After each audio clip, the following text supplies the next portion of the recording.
हाय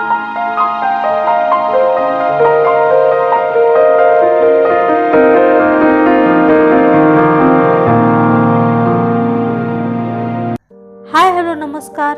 बुकवाणी या माझ्या यूट्यूब चॅनलवर तुम्हा सर्वांचे हार्दिक स्वागत आहे. आपण आज रॉन्डा बर्न लिखित द मॅजिक या पुस्तकाचे मराठी अनुवादित पुस्तक जादू या पुस्तकातील 28 दिवसांच्या जादुई प्रवासातील 6व्या दिवसासाठीचे जादू अनुभवण्यासाठी नेमकी कोणती कृती करायची ते आपण पाहूया. चला तर मग सुरू करूया. 6वा दिवस, कामाच्या ठिकाणी घडणारी जादू. लेखक टॉम रॉबिन्स म्हणतात, कोणतंही एखादं काम, एखादी कला, एखादी विद्याशाखा, एखादं कौशल्य तुम्ही हातात घेतलं तर त्या क्षेत्रामध्ये अगदी टोकापर्यंत जा. काम करता येईल तेवढं काम करा. त्यामध्ये आतापर्यंत जेवढं काम झालं त्या सीमेच्या पलीकडे जा. सीमेच्या सीमांनाही पार करा आणि या प्रयत्नात तुम्ही स्वतःला जादूच्या प्रांतात कधी घेऊन जाल हे तुमचं तुम्हाला देखील कळणार नाही. अतिशय गरिबीत जन्माला आलेली व्यक्ती शून्यापासून सुरुवात करते. थोडंफार शिक्षण असतं पण राष्ट्राध्यक्ष बनते किंवा सार्वजनिक क्षेत्रातील सुप्रसिद्ध व्यक्ती बनते किंवा स्वतःचं साम्राज्य निर्माण करते आणि जगातल्या धनवान व्यक्तीमधील एक व्यक्ती बनते. हे कसं घडू शकतं? 2 व्यक्ती एकाच वेळी कारकिर्दीला सुरुवात करतात. एकाची कारकीर्द यशाकडून आणखी यशाकडे अशी चढत्या क्रमाने सुरू राहते, तर दुसरी व्यक्ती, तो किंवा ती, कितीही प्रयत्न केले तरी तिथल्या तिथंच राहतात. अगदी थोडंफार यश त्यांच्या पदरी पडतं. असं कसं घडू शकतं? तर या यशापर्यंत पोहोचवणारा दुवा असतो कृतज्ञता. आकर्षणाच्या सिद्धांतानुसार यशाला तुमच्याकडे आकर्षित करायचे असेल तर तुमच्याकडे जे आहे त्याबद्दल कृतज्ञता बाळगायला हवी. म्हणूनच कृतज्ञतेविषयी कायमस्वरूपी यश मिळणं अशक्य आहे. ज्याला स्वतःच्या कामाबद्दल कृतज्ञता आहे त्याला ते आणखी दिलं जाईल. त्याच्याकडे किंवा तिच्याकडे ते मुबलक प्रमाणात उपलब्ध असेल. ज्याला स्वतःच्या कामाबद्दल कृतज्ञता नाही त्याच्याकडून किंवा तिच्याकडून जे आहे ते सुद्धा काढून घेतले जाईल. जसं असेल तसं, पण तुमच्या कामावर प्रेम करा. कामावर जाण्यात उत्साह, उत्कंठा वाढू द्या आणि या बाबतीत कोणतीही तडजोड करू नका.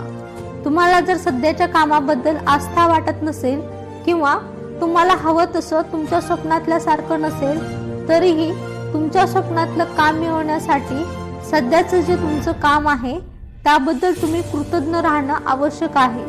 आज तुम्ही अशी कल्पना करा की एक अदृश्य व्यवस्थापक आहे आणि तुमच्या कामाविषयी तुमच्या मनात जे विचार किंवा भावना येतात त्याची नोंद ठेवणं हे त्याचं काम आहे. हा व्यवस्थापक आज तुम्ही जिथं जिथं जाल तिथं तिथं तुमच्या मागे पेन आणि वही घेऊन येणार आहे. अशी कल्पना करा, कामाच्या ठिकाणी ज्या ज्या वेळी तुम्हाला एखाद्या गोष्टीबद्दल कृतज्ञता व्यक्त करावीशी वाटेल तेव्हा तेव्हा व्यवस्थापक त्याची नोंद करून ठेवेल. आता तुमचं काम हे आहे की दिवसभरात तुम्हाला कृतज्ञता वाटेल अशा जास्तीत जास्त गोष्टींचा शोध घेणे, जेणेकरून व्यवस्थापकाकडे तुम्हाला कशा कशाबद्दल कृतज्ञता वाटते याची एक लांबलचक यादी तयार होईल. ही यादी जेवढी मोठी तेवढा तुमचा अदृश्य व्यवस्थापक तुमच्या पैशामध्ये, कामामध्ये, यशामध्ये, संधीमध्ये, आनंदामध्ये आणि परिपूर्णतेमध्ये अधिक जादू घडवून आणेल.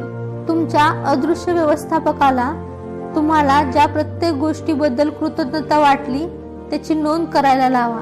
त्यासाठी म्हणा, मी यासाठी खूप कृतज्ञ आहे. असं लिहिलं आहे का तेही पहा.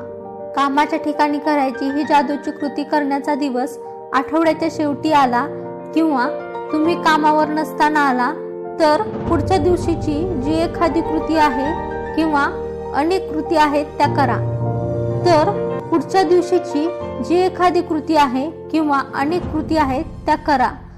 पुन्हा मागे जा आणि जेव्हा तुम्ही कामावर परत रुजू व्हाल तेव्हा पहिल्या दिवशी ही कामाविषयीची जादूची कृती करा.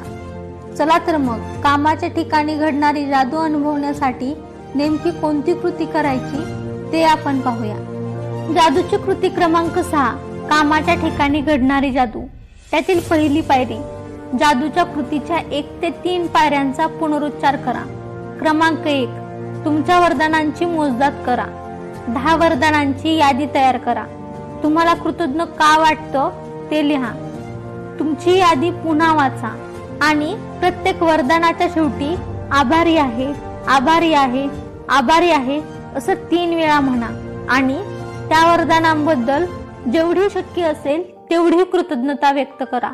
यातील दुसरी पायरी, आज कामावर असताना तुमच्याकडे एक अदृश्य व्यवस्थापक आहे आणि ज्या वेळी तुम्हाला कृतज्ञता वाटावी अशी गोष्ट तुम्हाला सापडली की तो त्याची नोंद करून घेतो आहे. तुमचं आजचं काम एवढंच आहे की तुम्हाला कृतज्ञता वाटू शकते अशा जास्तीत जास्त गोष्टींचा शोध घेणे. यातील तिसरी पायरी, कृतज्ञता वाटण्यासारखं काही सापडलं की व्यवस्थापकाने त्याची नोंद केली आहे ना हे पहा. त्यासाठी म्हणा, मी कशासाठी इतका कृतज्ञ आहे आणि जास्तीत जास्त कृतज्ञता वाटू द्या. यातील चौथी पायरी, आज रात्री झोपी जाण्यापूर्वी जादूचा दगड हातात घ्या आणि दिवसभरात घडलेली सगळ्यात चांगली गोष्ट आठवा आणि त्याबद्दल आभारी आहे हे जादूचे शब्द उच्चारा. याबरोबरच रॉन्डा बर्न लिखित द मॅजिक या पुस्तकाचे मराठी अनुवादित पुस्तक जादू या पुस्तकातील 28 दिवसांच्या जादुई प्रवासातील 6व्या दिवसासाठीची जादू अनुभवण्यासाठी नेमकी कोणती कृती करायची ते आपण पाहिले. चला तर मग भेटूया एका नवीन कृतीसह नवीन व्हिडिओमध्ये. तुम्हाला हे पुस्तक आवडलं असेल, वाचण्याची इच्छा असेल तर या पुस्तकाची लिंक मी व्हिडिओच्या डिस्क्रिप्शन मध्ये देत आहे. त्या लिंकवर क्लिक करून तुम्ही ते पुस्तक खरेदी करू शकता. तोपर्यंत व्हिडिओ आवडला असेल तर लाईक करा, शेअर करा आणि चॅनलला सबस्क्राईब. नवीन व्हिडिओच्या नोटिफिकेशनसाठी बेल आयकॉन दाबायला विसरू नका. धन्यवाद.